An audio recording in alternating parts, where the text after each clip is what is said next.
que eu quero ser tratado pelo Senhor? Por quê? Qual a finalidade? Qual o propósito?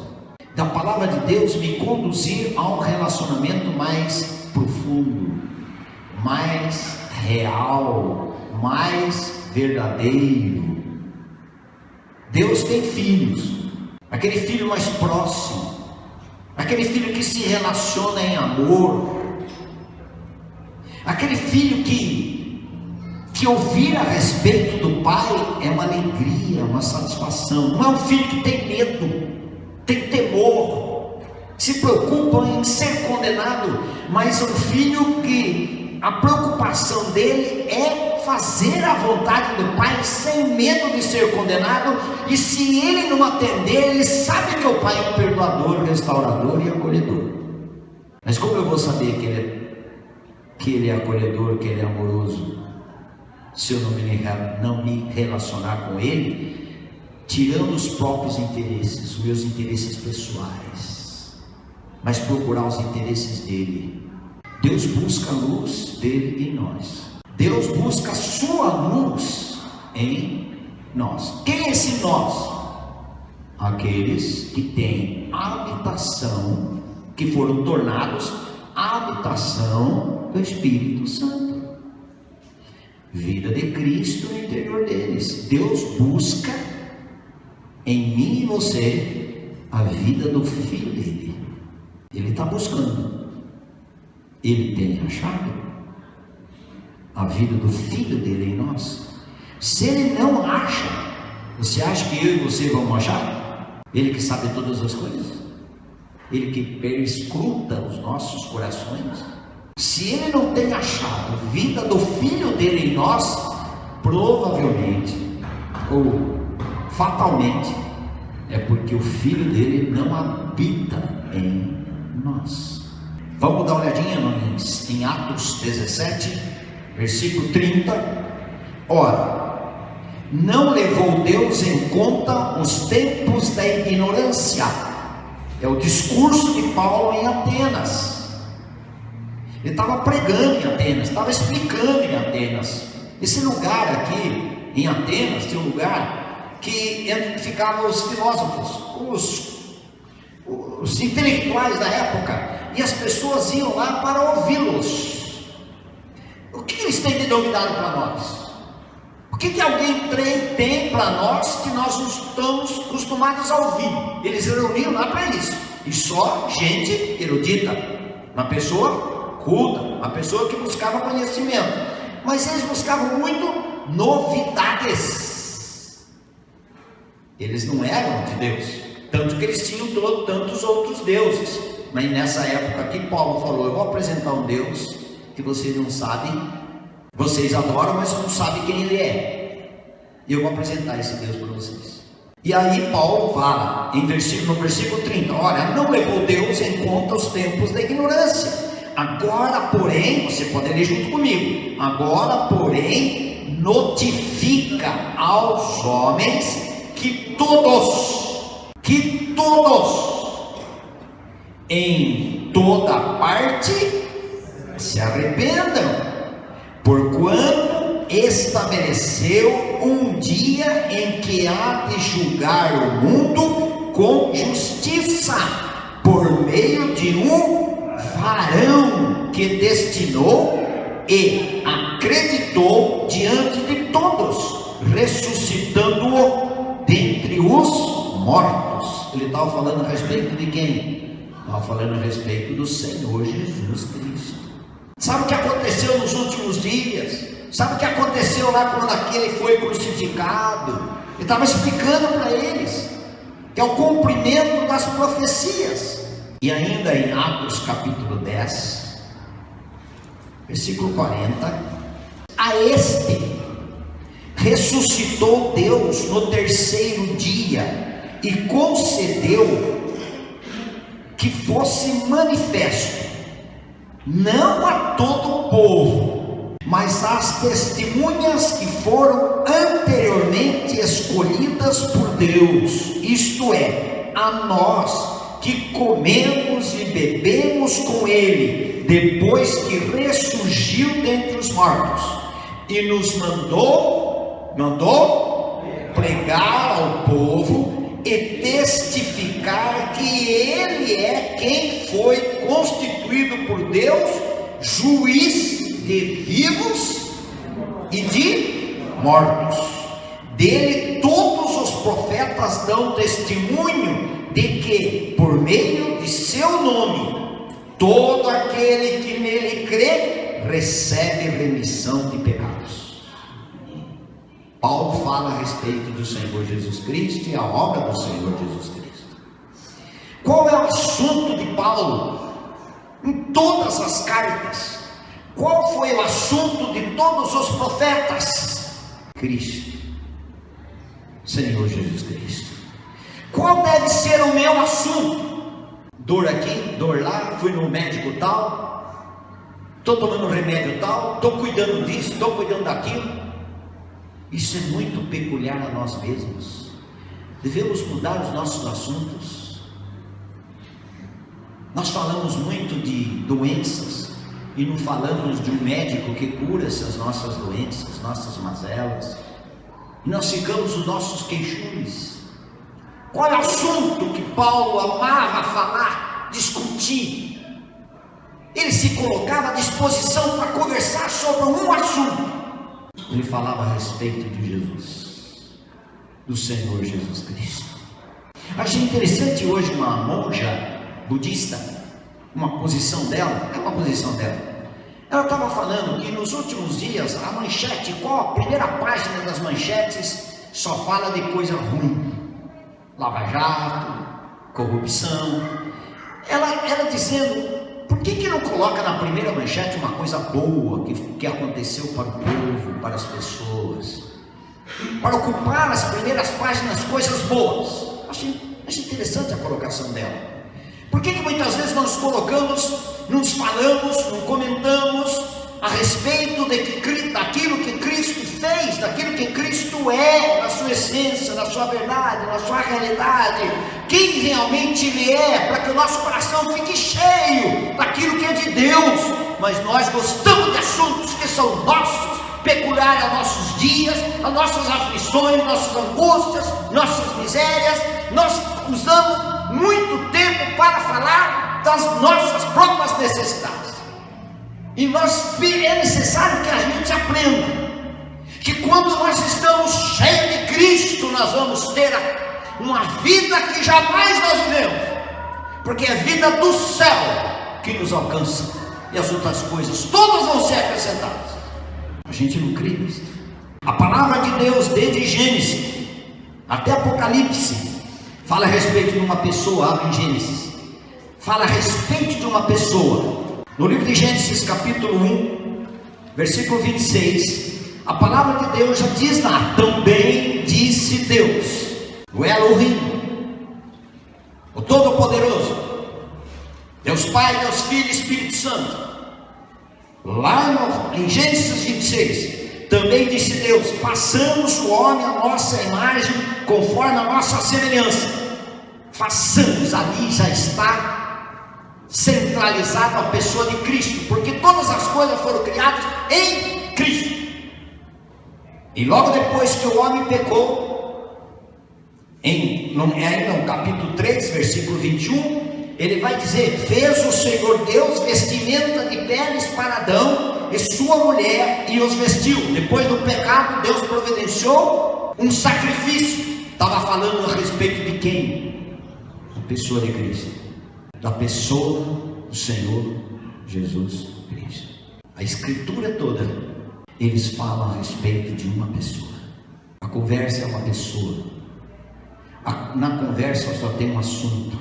Qual é o assunto que prevalece, que tem o maior tempo dessa conversa, que ocupa o maior tempo dessa conversa? É o Senhor Jesus Cristo. Nós estamos mais ou menos como aquela monja dizendo, na página principal, na capa das nossas vidas, tudo em branco, aquela primeira página, e um eu escrito muito grande, página totalmente branca. Eu. E o assunto que eu vou tratar, eu. porque nós estamos muito no eu, para mim. Nós não desfrutamos daquilo que Ele, para Ele, por meio dele. Por isso que nós não temos alegria completa, não temos descanso. O gostoso é ter descanso no meio das aflições. O gostoso é ter alegria no meio de todos os acontecimentos que nos traz tristeza. Nós temos a alegria da pessoa, da obra de Cristo. Como nós vamos gozar disto? É quando o nosso eu não viver mais, mas começarmos a esquecer do eu. As Escrituras tinham um assunto: Cristo, Cristo, Cristo. Nós não entendemos que se nós quisermos relacionar com Deus sem querer nada para nós, nós vamos ter uma melhor vida possível. Nós não cremos nisso, nós não entendemos isso. Nós entendemos que Ele é um gerente onde a gente liga e pede coisas que a gente precisa, e esse gerente, ele vai atrasar. Esse gerente talvez não tenha aquilo que a gente está pedindo, e nós vamos ficar bravos com isso, porque ele não tem todo o tempo para nos atender, e aí nós vamos ficar infelizes, porque nós encaramos Jesus Cristo como alguém que só pode nos socorrer, só pode nos atender, só pode me dar, me fazer. O centro não sou eu, o centro é Cristo. Tomara que Ele mude a minha vida, tomara que Ele mude a sua vida. Cada um de nós temos as nossas aflições em várias áreas, e às vezes um passa uma aflição mais forte do que o outro, em algumas ocasiões da vida, uns mais, outros menos. Mas se ele não for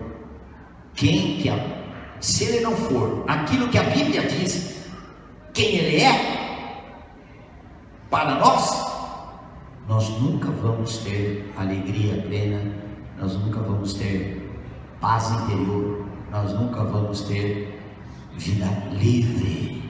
Nós sempre estaremos escravizados do nosso eu.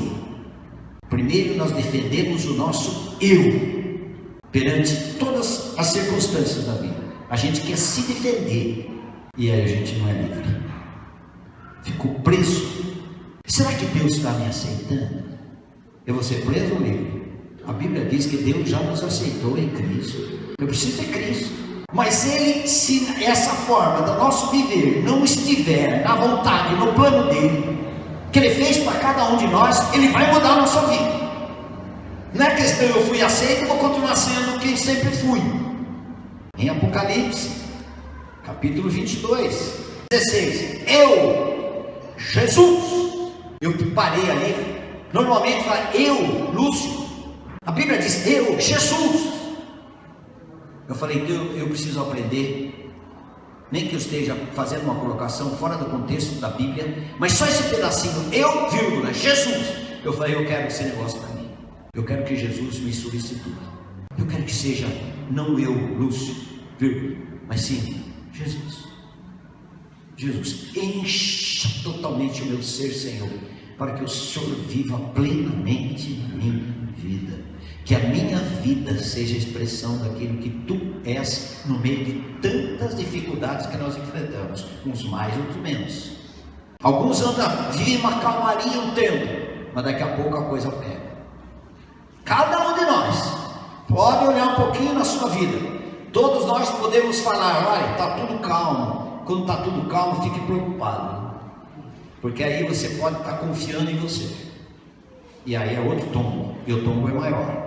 Eu, Jesus, enviei o meu anjo para vos testificar estas coisas às igrejas. Eu sou a raiz e a geração de Davi, a brilhante estrela da manhã. Nós cantamos hoje. O Espírito e a noiva dizem: vem. Aquele que ouve, diga: vem. Aquele que tem sede, venha. E quem quiser, receba de graça a água da vida. Quantas vezes a gente está com sede de refrigério interior? E ele chama: vem. Eu, versículo 18: a todo aquele que ouve as palavras da profecia deste livro, testifico: se alguém lhes fizer qualquer acréscimo, Deus lhe acrescentará os flagelos escritos neste livro. E se alguém tirar qualquer coisa das palavras do livro desta profecia, Deus tirará a sua parte da árvore da vida, da cidade santa e das coisas que se acham escritas neste livro.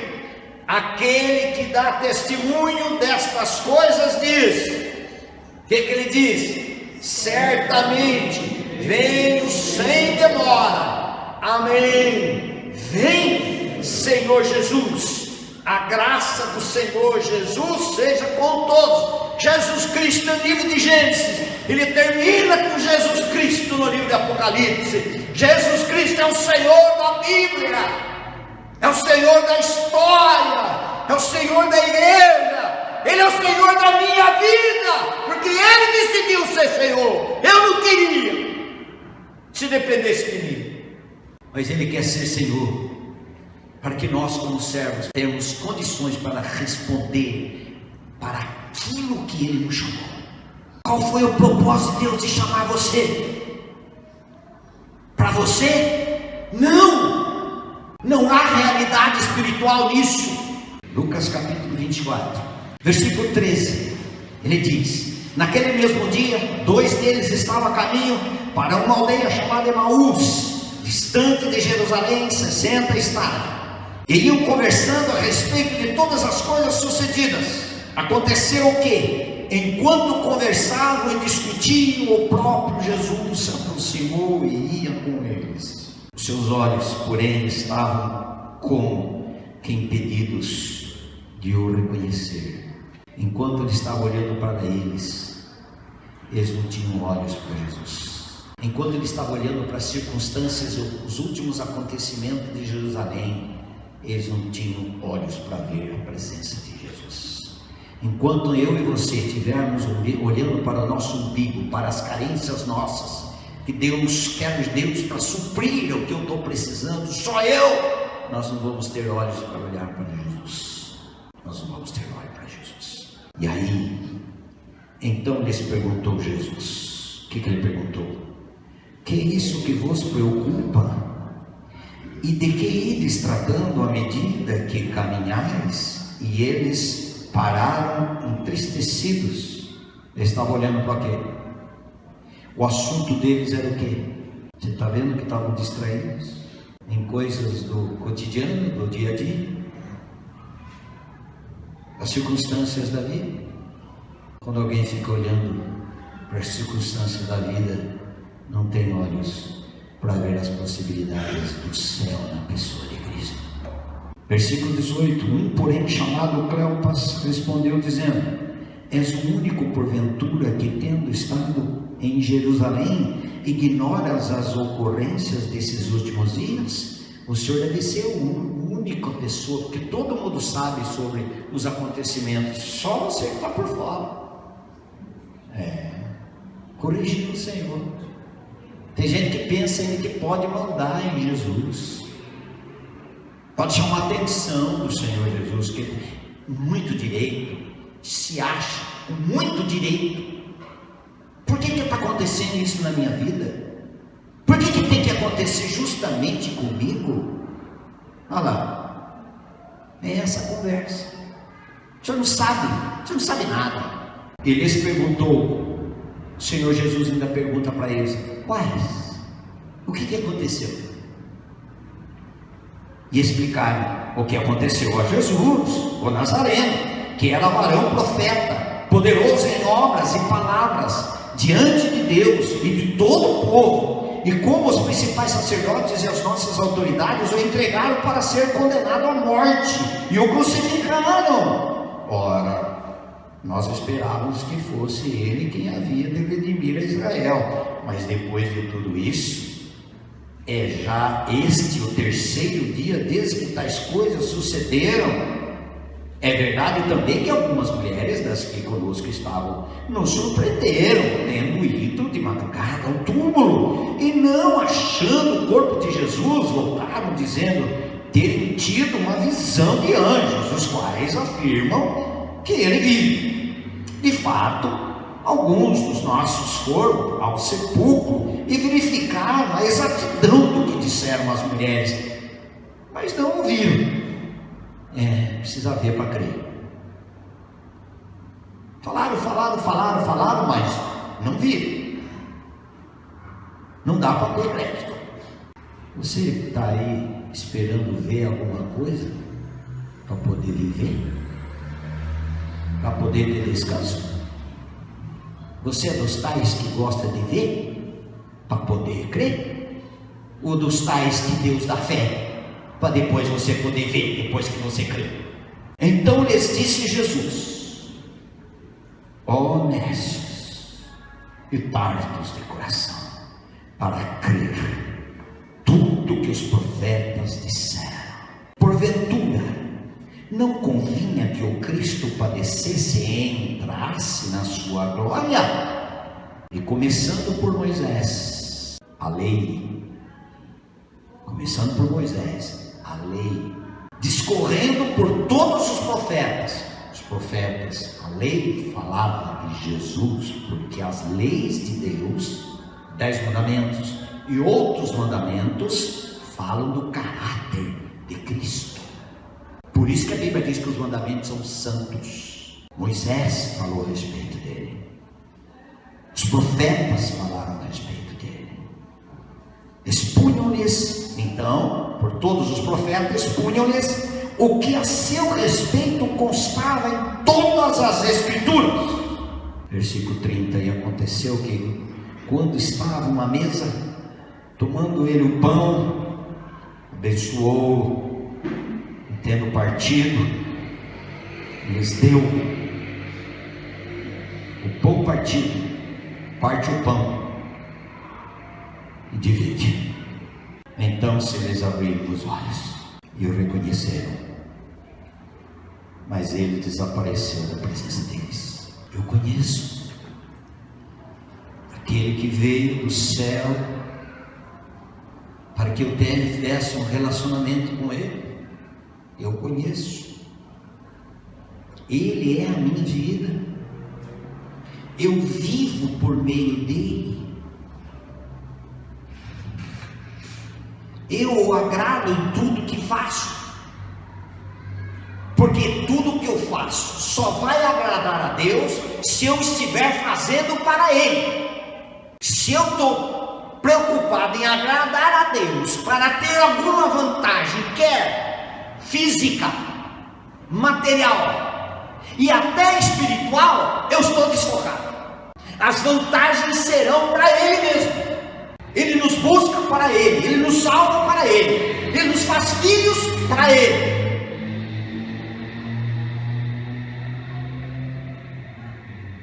Enquanto nós estivermos buscando interesses próprios, mas Ele pode me dar uma resposta de uma necessidade em oração. Ele pode, e quando Ele dá, Ele vai dizer: isso não é seu, eu só dei porque por meio daquilo que eu estou te concedendo gratuitamente, você estará preparado para responder o meu chamado. Eu estou equipando você, mas não para você, é para Ele mesmo.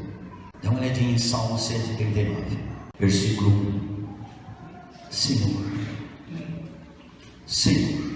Tu me sondas e me conheces. Sabe quando me assento e quando me levanto. De longe penetras os meus pensamentos.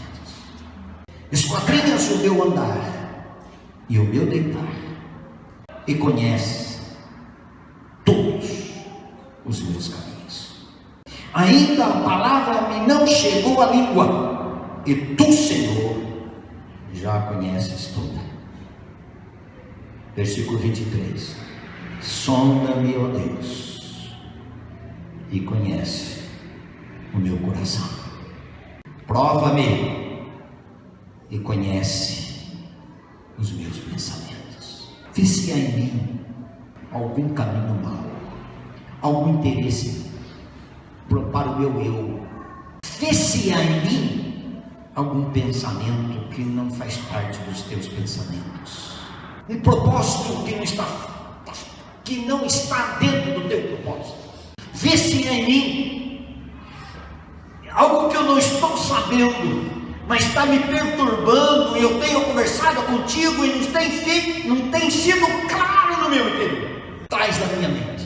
Se por acaso eu estou me relacionando contigo atrás daquilo que o Senhor pode me dar, interesses do eu, não interesses do Senhor. E você tem vindo para ouvir, é porque é para você que Deus está falando. Mas primeiro Ele me escolheu, porque eu precisava e preciso. Ele começou em mim. Vê se há em mim algum caminho mau, algum ídolo no meu coração, e guia-me pelo caminho eterno.